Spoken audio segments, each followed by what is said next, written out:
एक ही लक्ष्य competition academy अब एक नए अंदाज में। जय हिंद प्यारे विद्यार्थियों, स्वागत है आपका आपके अपने एक ही लक्ष्य कंपटीशन एकेडमी परिवार में। मैं विनोद परमार आप सभी का हार्दिक स्वागत करता हूं।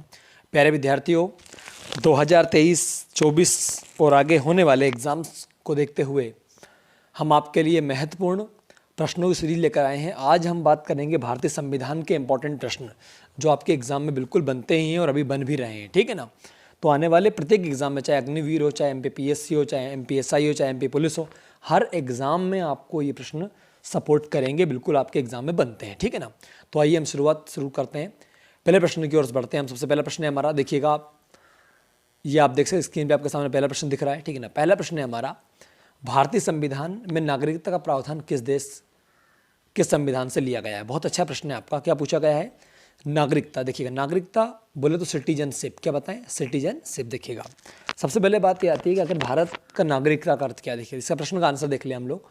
इसमें ऑप्शन है अमेरिका, ब्रिटेन, फ्रांस, जर्मनी।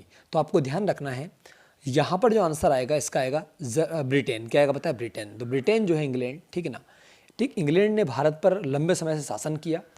तो भारत आज़ादी के समय जो है आपका, जो हमने नागरिकता का प्रावधान अपनाए वो कहाँ से आया? अपना ब्रिटेन से। ठीक, मतलब नागरिकता का प्रावधान कहाँ से? ब्रिटेन से लिया गया। और नागरिकता भारत में कैसी है? एकल। कैसी बताएं? एकल। एकल नागरिकता का मतलब ये होता है, ठीक है, या तो आप भारत में ही रहेंगे, ठीक, मतलब भारत के ही नागरिक रहेंगे, या फिर आप कहाँ के अन्य देश के रहेंगे। ऐसा नहीं है कि आप दो देशों में अलग अलग जगह वोट डाल सकते हैं या दो जगह के आप नागरिक बन रह सकते हैं, ठीक है ना। क्लियर ना? ये आपको ध्यान रखना है, ठीक है ना। वेरी वेरी इंपॉर्टेंट है। तो भारत में एकल नागरिकता है, किस देश से ली गई है? ब्रिटेन से ली गई है, आपको ध्यान रखना है।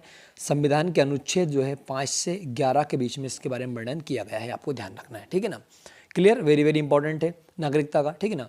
नागरिकता प्राप्त करने के लिए हम कह सकते हैं जपले भूदेव का नाम। क्या बताएं? जपले भूदेव का नाम। किसका नाम बताएं? जपले भूदेव का नाम। मतलब कि आपको नागरिकता प्राप्त करने के लिए ठीक 5 कंडीशंस होती है। एक तो जन्म जिसका भारत में हुआ है 26 जनवरी 1950 है, उसके बाद वो भारत का नागरिक कहलाएगा। सेकंड है पंजीकरण। पंजीकरण मतलब जैसे पंजीकृत करवा लिया हो, ठीक है ना। सेकंड है भूमि। यदि हम सपोज करें हमने बांग्लादेश पर या पाकिस्तान पर कब्जा कर लिया तो वहाँ के नागरिक भारत के कहलाएंगे, भूमि से आप मिल जाएगी।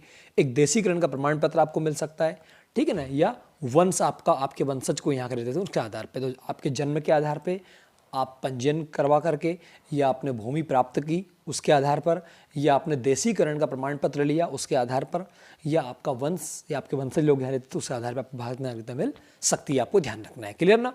तो आई होप कि आपको समझ में आ गया होगा। चलिएगा, इसका आंसर तो क्या आ गया था हमारा? ब्रिटेन आ गया था।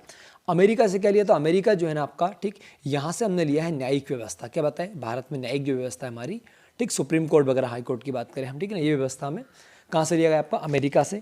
एक बात और ध्यान रखना, अमेरिका से लिया हमने मौलिक अधिकार। क्या बताए? मौलिक अधिकार। जो मौलिक अधिकार है हमारे वो कहाँ से लिए? अमेरिका से लिए। फ्रांस की बात करें, फ्रांस से हमने लिया है, ठीक, भारत जो गणराज्य है, जो गणतंत्रात्मक व्यवस्था है, कैसी बताएं? गणतंत्रात्मक व्यवस्था जो है हमारे यहाँ पे भारत में, ठीक, वो किसके संविधान से ली बताए? फ्रांस के, है ना।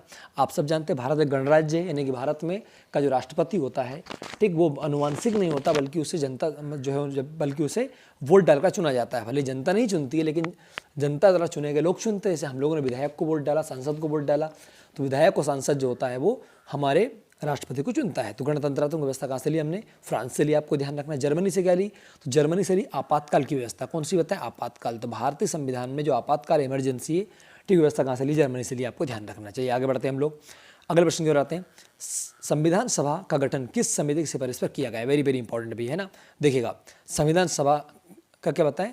गठन। तो आपको ध्यान, Cripps mission, cabinet mission, Simon commission, Mountbatten योजना। देखिएगा, संविधान जो सभा है उसका जो गठन किया गया है वो कैबिनेट मिशन। क्या बताएं? तो 1946 में, क्या बताएं? 1946 में जो है आपका भारत में, ठीक, अंग्रेजों की तरफ से, अंग्रेजों की सरकार ने एक मिशन भेजा जिसका नाम था कैबिनेट मिशन। कैबिनेट मिशन से नाम दिया गया कि अंग्रेजों की सरकार जो थी, ठीक, उनकी सरकार ने अपने मंत्रिमंडल में से 3 लोगों को भेजा था, ठीक है ना। सर स्ट्रेटफोर्ड क्रिप्स थे आपके, पैथिक लॉरेंस थे और एबी अलेक्जेंडर थे। 3 लोगों को भेजा गया था 1946 में। तो 1946 में, कब बताएं? 1946 में क्या आया आपका? कैबिनेट मिशन आया। ये आपको ध्यान रखना, वेरी वेरी इंपॉर्टेंट है। क्लियर ना? इसका अध्यक्ष कौन था? सर स्ट्रेटफोर्ड क्रिप्स था। अच्छा, क्रिप्स मिशन अलग है आपका, यह आया था 1942 में, ठीक, 1942 में भैया आया था। कौन सा क्रिप्स मिशन? ठीक, जब भारत छोड़ो आंदोलन होने वाला था उससे पहले भारत के लोगों को समझाने के लिए, लेकिन इसको हमने नहीं माना था। साइमन कमीशन की बात करूँ मैं तो ये आया था 1928 में। कब बता? 1928 में। ठीक, साइमन कमीशन गो बैक के नारा जब लगा रहे थे उस समय में लाला लाजपत राय की मृत्यु हुई थी, आपको ध्यान रखना है। माउंटबेटन योजना है, भारत और पाकिस्तान जो दो देश बने हैं भारत को आज़ाद करने के लिए, भारतीय स्वतंत्रता अधिनियम जो है आपका बना।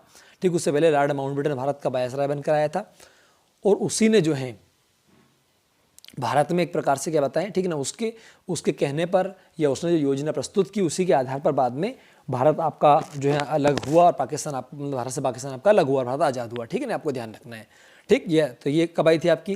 तो ये आई थी 1947 में। ठीक है ना, आपको ध्यान रखना है। तो क्रिप्स मिशन कब आया आपका? 1942 में। कैबिनेट मिशन 1946 में। साइमन कमीशन 1928 में। माउंटबेटन योजना 1947 में। क्लियर ना, आपको समझ में आ गया होगा। तो संविधान सभा गठन की समिति की सिफारिश पर हुआ आपका तो cabinet mission, very very important. चलिए आइए आगे बढ़ते हैं हम लोग। अगला प्रश्न है हमारा, तिरंगे को राष्ट्रीय ध्वज कब घोषित किया गया? तो वेरी वेरी इंपॉर्टेंट क्वेश्चन है भैया। देखिए, तिरंगे को आपको पता है 22 जुलाई, क्या बताएं?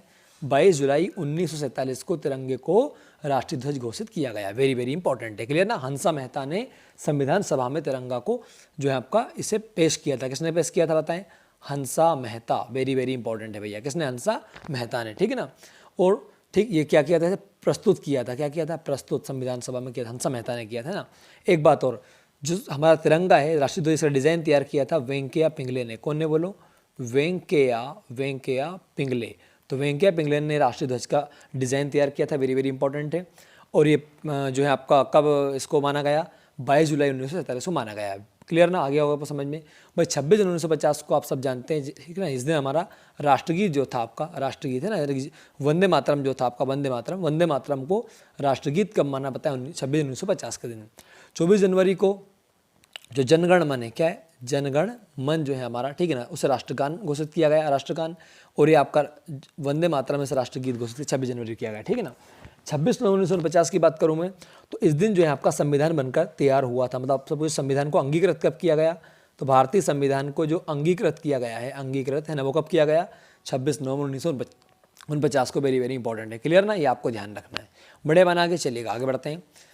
अगला प्रश्न है हमारा, भारत संघ में किसी नए राज्य के प्रवेश के लिए कौन सा अनुच्छेद? प्रवेश की बात की गई भैया। और देखिएगा, सबसे पहले आपको ध्यान रखना है, जो अनुच्छेद 1 है ये कहता है कि भारत अर्थात इंडिया, क्या बताएं? भारत अर्थात इंडिया जो है आपका 28 राज्यों वर्तमान में और कितने 8 केंद्र शासित प्रदेशों का क्या बताएं? संघ है कौन? भारत। ये किस में लिखा? अनुच्छेद 1 में लिखा है, आपको ध्यान रखना है।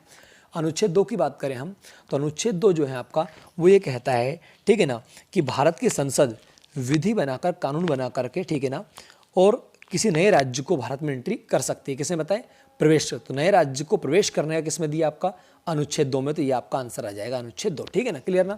अनुच्छेद 3 क्या बोलता है? ये कहता है, ठीक है ना, कि नए राज्य का निर्माण, क्या होता है? नए राज्य का निर्माण, मतलब किसी नए राज्य का निर्माण किसमें होगा? अनुच्छेद 3 में। या मान लो नामों में चेंज करना, जैसे मान लो सपोज करके इस राज्य का नाम बदलना है ना, तो राज्य का नाम बदलना है तो आप क्या है? अनुच्छेद 3 में जाएंगे। क्लियर ना। तो अनुच्छेद 3 के अनुसार संसद जो होती है, ठीक है, राज्यों की सीमाओं में परिवर्तन कर सकती है, ठीक, किसी राज्य के नाम को बदल सकती है ना। ये सारे काम कौन करेगी? अनुच्छेद 3 में संसद करेगी। संसद को ही अधिकार है, आपको पता है। वेरी वेरी इंपॉर्टेंट है। क्लियर ना आपका, यह जाएगा। अनुच्छेद 5 क्या है? तो ये नागरिकता के बारे में दिया। किसके बारे में बताया? आपका नागरिकता। तो नागरिकता हमारे भारत की शुरुआत से अनुच्छेद 5 से शुरू होती है। क्लियर ना। तो अनुच्छेद 1 में क्या लिखा है कि भारत जो है आपका, ठीक, वो राज्यों का संघ है ना, और भारत का नाम इंडिया है ना। ध्यान रहे, भारत और इंडिया ये संवैधानिक नाम है, ठीक। आर्यावर्त ये नाम संवैधानिक नहीं, आपको ध्यान रखना है। क्लियर ना, वेरी वेरी इंपॉर्टेंट है। अनुच्छेद 2 में क्या लिखा है आपका, ठीक है ना, किसी नए राज्य को प्रवेश आप करा सकते हैं। अनुच्छेद 3 में नए राज्य का निर्माण कर सकते हैं, उसके नाम में बदलाव कर सकते हैं, उसकी सीमाएं परिवर्तन कर सकते हैं। ये सब अनुच्छेद 3 के अनुसार दिया हुआ है, ठीक। अनुच्छेद 5 में क्या लिखा? नागरिकता लिखी। क्लियर ना आपका, चलेगा बढ़िया बना के। अगला प्रश्न क्या है? अगला प्रश्न है हमारा, निम्न में से कौन सा मौलिक अधिकार नहीं है? वेरी वेरी इंपॉर्टेंट भैया, देखिएगा आप। तो शिक्षा का अधिकार बिल्कुल सही है, आपका मौलिक अधिकार है भैया शिक्षा का अधिकार, ठीक है ना। ये किसमें दिया हुआ है? तो ये आप सब जानते हैं 21 का में। किसमें? 21 का में। यह जाएगा आपका अनुच्छेद 21 का में, है ना। बोलने की आज़ादी बिल्कुल दे रखी है आपकी, 19 में दे रखी है, 19A में दे रखी है आपकी, ना, यह जाएगा, है ना। बोलने की आज़ादी है। स्वतंत्रता का अधिकार, बाल मजदूरी निषिद्ध है, बिल्कुल सही बात है। अनुच्छेद आपका 24 में दिया हुआ आपका ये कि भैया आप 14 वर्ष से कम उम्र से बच्चों से आप काम नहीं करवाएंगे, है ना, और बाल मजदूरी में जाएंगे। आपके रोजगार देने का अधिकार ये देने का अधिकार तो कोई बात नहीं होती भैया, तो ये आपका आंसर आ जाएगा। क्लियर ना, ये आपको ध्यान रखना है। रोजगार देने का अधिकार कोई मौलिक अधिकार का हिस्सा नहीं है। हाँ, शिक्षा का अधिकार है, बोलने की आज़ादी है, बाल मजदूरी निषिद्ध है, ये बिल्कुल लिखा हुआ है। क्लियर है ना, ये आपको ध्यान रखना है। चलिए आगे बढ़ते हैं हम लोग। अगला प्रश्न है हमारा, संविधान का कौन सा अनुच्छेद शोषण के विरुद्ध अधिकार की बात करता है? वेरी वेरी इंपॉर्टेंट भैया। तो अनुच्छेद पूछ लिया हमारे, देखिए अनुच्छेद 5 से 11 की बात करूँ मैं, इसमें क्या लिखा? नागरिकता। क्या लिखा बोलो? नागरिकता, सिटीजनशिप के बारे में दिया हुआ है ना, क्या भारत का नागरिक कौन हुआ कौन नहीं होगा, इसमें लिखा। अनुच्छेद 5 से 11 में लिखा है ना। 1 से 4 के बारे में, संघ के बारे में लिखा। 14 से 18 क्या बोलता है? समानता का अधिकार। क्या बोलता है बताएं? समानता का अधिकार, राइट टू इक्वलिटी है, यह जाएगा। 19 से 22 की बात करूँ मैं, है ना, ठीक है। तो ये जो है आपका, ठीक, यह था स्वतंत्रता का अधिकार। कौन सा बताएं? स्वतंत्रता का अधिकार, ठीक। और अनुच्छेद 23-24 की बात करूँ तो ये बात करते भैया अपन, तो शोषण के विरुद्ध, क्या बताएं? शोषण के विरुद्ध अधिकार, पल्ले पड़ गया। तो शोषण के विरुद्ध अधिकार किसमें दिया आपका? अनुच्छेद 23 और 24 में दिया। वेरी वेरी इंपॉर्टेंट है भैया, आपको ध्यान रखना है। क्लियर ना, चलेगा। आगे बढ़ते हैं हम लोग, अगला देखते हैं। अगला है, संविधान के अनुच्छेद 32 के अनुसार सुप्रीम कोर्ट कितने प्रकार के रिट जारी कर सकता था? आपको ध्यान रखना है प्यारे बच्चों, वेरी वेरी इंपॉर्टेंट है। हमारे संविधान का जो अनुच्छेद 32 है ना, उसमें स्पष्ट लिखा हुआ है, ठीक है ना। उसमें क्या लिखा हुआ है कि भैया इसमें जो है आपका 5 प्रकार के रिट, कितने बताएं? 5 प्रकार के रिट जो है जारी कर सकता है कौन? सुप्रीम कोर्ट, है ना। ये आपको ध्यान रखना है, वेरी वेरी इंपॉर्टेंट है। रिट जारी कर, देखो अनुच्छेद जो 32 है ना आपका, उसमें लिखा है कि जहाँ पर भी संविधान में आपके मौलिक अधिकारों का हनन होगा वहाँ पर सुप्रीम कोर्ट बीच में आएगा। क्लियर ना, और रिट जारी करेगा। ये वेरी वेरी इंपॉर्टेंट बात है भैया, आपको ध्यान रखना है, ठीक है ना। क्लियर। अब 5 प्रकार के जो रिट होते हैं वो कौन कौन से होते हैं? तो भैया एक रिट होता है, इसे बोलते हैं बंदी प्रत्यक्षीकरण। क्या बोलते हैं? बंदी प्रत्यक्षीकरण, ठीक है ना। इसका मतलब क्या होता है? इसका मतलब ये होता है भैया, ठीक है ना, कि जिस व्यक्ति को, ठीक, पुलिस ने गिरफ्तार किया है, ठीक है ना, उस व्यक्ति को ये जानने का अधिकार होता है कि उसे आखिरकार गिरफ्तार क्यों किया गया है, ठीक है ना। ये आप सब जानते हैं कि कोई भी किसी व्यक्ति को पुलिस गिरफ्तार करती है, जब तक कोर्ट से वारंट नहीं आता है ना, कोर्ट मतलब जो न्यायालय होता है वो जब तक निर्णय नहीं दे तब तक वो सजा नहीं होती, ठीक है ना। सेकंड होता है परमादेश। कौन सा बताएं? परमादेश होता है, ठीक है ना। परमादेश है ना, परमादेश जो होता है आपका, ठीक, ये एक लेख उस समय जारी किया जाता है जब कोई पदाधिकारी अपने सार्वजनिक पद का निर्वहन नहीं करता, मतलब बड़ा अधिकारी कोई अपने काम को नहीं कर रहा है, ठीक है ना, तो उस समय के रूप में मतलब दिया जाता है सुप्रीम कोर्ट द्वारा, ठीक है ना। उत्प्रेषण होता है जब न्यायालय जो होता है, न्यायालय के लिए होता है आपका एक, कौन सा? उत्प्रेषण होता है। कौन सा होता है? उत्प्रेषण होता है। और एक होता है आपका अधिकार परीक्षा, ठीक है ना, ये आपको ध्यान रखना है ना, अधिकार परीक्षा ही होता है। और प्रतिषेध लेख होता है। तो 5 होते हैं, एक प्रतिषेध लेख होता है और एक कौन सा होता है? लास्ट में अधिकार परीक्षा होता है, ठीक है, जो अपना अधिकार अपने काम का निर्वहन नहीं कर रहा उसके लिए होता है। क्लियर ना, तो ये आप इसमें नहीं पढ़िएगा, आप तो कुल मिला के मान के चलिएगा। अनुच्छेद 32 के अनुसार 5 प्रकार के रिट जारी करता है, और अनुच्छेद जो 32 है ना, ठीक, 5 प्रकार इसका आंसर आ जाएगा।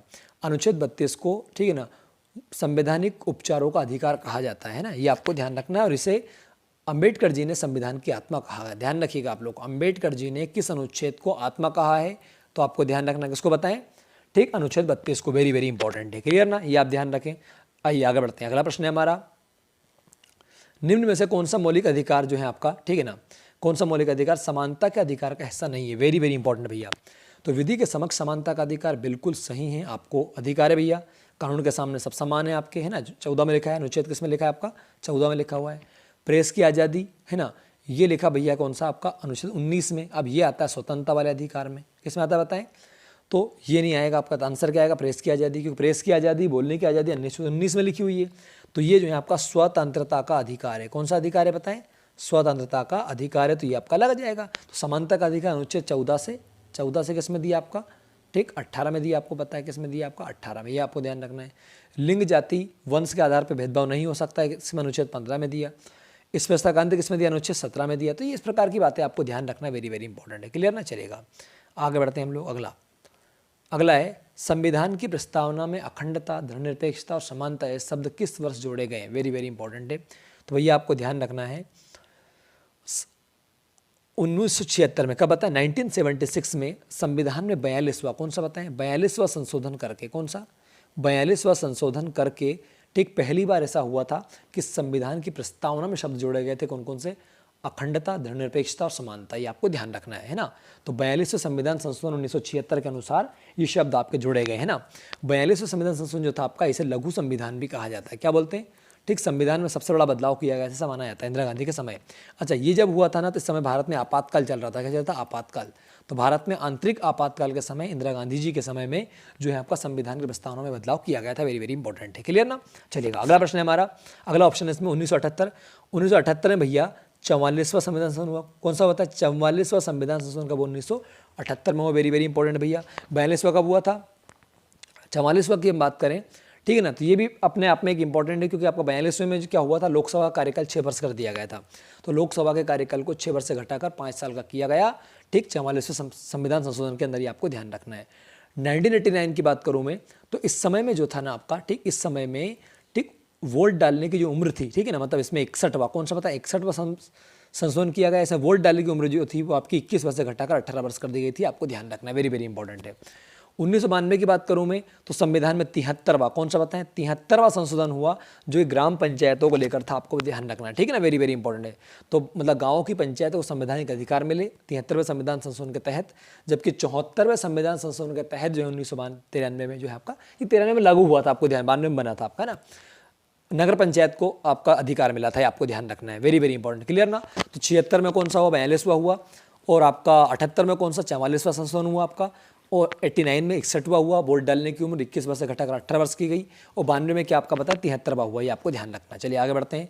आखिरी प्रश्न है हमारा 10वां। निम्न में से कौन सा संविधान का स्वरूप नहीं है? तो संविधान किसका स्वरूप नहीं भैया? तो देखो, पद-निरपेक्ष बिल्कुल सही है, आपका संविधान आपका है ना, कोई धर्म आपका एक नहीं शेष इसके अंदर, ठीक, किया जाएगा। समाजवादी बिल्कुल है आपका। गणराज्य, ये भी आपका। आर्थिक न्याय, देखो न्याय जो है ना आपका, ये एक प्रकार से क्या बताइए, उद्देश्य है। संविधान का उद्देश्य है कि भैया हर व्यक्ति को आर्थिक न्याय मिले, राजनीतिक न्याय मिले, ठीक है ना, सामाजिक न्याय मिले, है ना। तो ये उद्देश्य है, किस में आता बताएं, ये आपका संविधान के उद्देश्य में आता है। देखो आपको पता है हमारे संविधान की जो प्रस्तावना है, प्रस्तावना क्या बताए, प्रस्तावना जो है हमारी, वो शुरू कहाँ से होती है? हम भारत के लोग से। कहाँ से बताएं? हम भारत के लोग से। तो हम भारत के लोग से शुरुआत होती है, इसका मतलब ये हुआ कि संविधान को शक्ति कहाँ से मिलती है? भारत की जनता से। ये आपका जाएगा प्रश्न आपका यहाँ पे एग्जाम में, ठीक है ना। ठीक, इसके अलावा उसने कहा कि हम भारत के लोग जो हैं भारत को धर्मनिरपेक्ष, समाजवाद, गणराज्य बनाने की बात करते हैं, मतलब ठीक, ये कैसा है पता है, स्वरूप है आपका कैसा है कि हमारा संविधान कैसा, हमारा संविधान कहता है कि भैया हमारे समाज में हर व्यक्ति को बराबरी का अधिकार मिलेगा। ठीक, भारत गणराज्य आपका होगा, धर्मनिरपेक्ष होगा। ठीक, और फिर बोलता है कि न्याय देने की, तो न्याय 3 प्रकार की न्याय दे रखी, राजनीतिक न्याय, राजनीतिक न्याय, सामाजिक न्याय, आर्थिक न्याय, है ना। भाई राजनीति में हर व्यक्ति को चुनाव लड़ने का अधिकार है ना, हर व्यक्ति को देश में कमाने का, पैसे कमाने का अधिकार है ना, ये आपका आ जाएगा, मतलब अपनी जरूरत चलाने का अधिकार है। तो ये बातें आ जाएगी, ठीक है ना। तो आई होप कि आपको समझ में आ गया होगा, ठीक है ना। बिल्कुल हम इस टॉपिक को, ठीक है ना, मतलब हमने प्रयास किया है कम समय में ज़्यादा चीज़ों को डिस्कस करने का बच्चों, ठीक है ना। तो जय हिंद, जय माँ भारती, जय श्री राम। आपके आंसर यहाँ दे रखे हैं, ठीक है ना। बढ़ते रहिए, पढ़ते रहिए, और बिल्कुल आप लोग जो हैं, ठीक है ना, 100% ये प्रश्न आपके आने वाले प्रत्येक एग्जाम के लिए काम का है। तो आप लोग हमारे चैनल को यदि सब्सक्राइब नहीं किया हो तो सब्सक्राइब करें, लाइक करें, और इसे शेयर भी करें, ठीक है ना, अपने मित्रों को, जिन मित्रों तक ये बातें नहीं पहुँच पाती, ठीक है ना बच्चों। धन्यवाद। जय हिंद, जय माँ भारती, जय श्री राम।